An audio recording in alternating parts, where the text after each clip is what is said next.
அனைத்து தமிழுறவுகளுக்கும் வணக்கம். இது டாக்டர் அர்ச்சனாவின் ஆழ்மனதிற்கு ஒரு குரல் வடிவம் கொடுத்தால் எப்படி இருக்குமென்றதுக்கு ஒரு கற்பனை. யாரையும் புண்படுத்துவதற்காக இல்லை.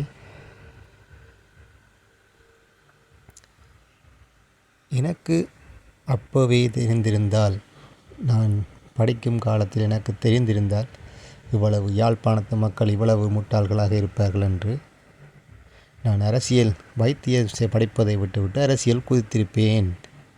இவர்கள் ஏன் இவ்வளவு முட்டாள்களாக இருக்கிறார்கள்? இந்திய திரைப்படங்களை பார்த்தா இல்லை இந்திய நாடகங்களை பார்த்தா ஏன் இவ்வாறு இவர்களின் மூளைகள் மலங்கடிக்கப்பட்டுள்ளன? வைத்தியசாலையில் பிரச்சனை நடப்பது உண்மை, அதை நாம் வெளிக்கொணர்ந்தது உண்மை. அது என் கடமை. ஆனால் என்னை கடவுள் ரேஞ்சுக்கு உயர்த்துகிறார்கள்.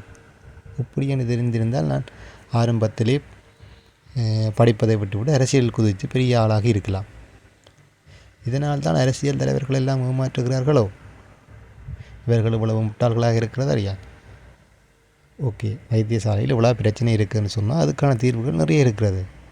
முதலாவது ப்ரைவேட் வைத்தியசாலையில் புறக்கணிக்கிறது, போகாமல் விடுறது, கவர்மெண்ட் ஹாஸ்பிட்டலுக்கு போகிறது. ரெண்டாவது இப்படி செய்திருக்கலாம் ஆர்ப்பாட்டத்தை. எங்களுக்கு தனியார் யூனிவர்சிட்டிகள் தேவை டாக்டர் படிப்பை படிக்கிறதுக்கு. எங்கள் நாட்டுக்கு டாக்டர்கள் காணாமல் இருக்கிற நாடு தான் இவை இப்படி செய்யணும். குறிப்பிட்ட அளவு டாக்டர்கள் உருவாகிறதால தான், டாக்டர்களுக்கு தட்டுப்பாடு இருக்கிறதால தான் தனியார் ஹாஸ்பிட்டலுக்கு போனாலும் ப்ரைவேட் ஹாஸ்பிட்டலுக்கு ஆக்கள் எல்லாம் போகுது. அது தனியார் கேம்பஸில் கொண்டு வந்தால் மற்ற நாடுகள் மாதிரி, யூரோப் நாடுகள் மாதிரி தனியார் யூனிவர்சிட்டியில் கொண்டு வந்து தனியாக டாக்டர்களை படித்து உருவாக்கினா இதுக்கு தட்டு ஏற்பாடு பண்ணி யோசித்து செய்யலாம். ஏன் அப்படி செய்யாமல் என்ன கடவுளாக தூக்கி வைக்கிறார்கள்? அவ்வளவு முட்டாளர்களாகிவிட்டார்களோ? அதுவும் நமக்கு ஒரு நல்லது தான். நாமும் அரசியல் குதித்து சம்பாதித்து விடலாம். புலம்பெயரும் மக்களும் காசை அனுப்புவார்கள்.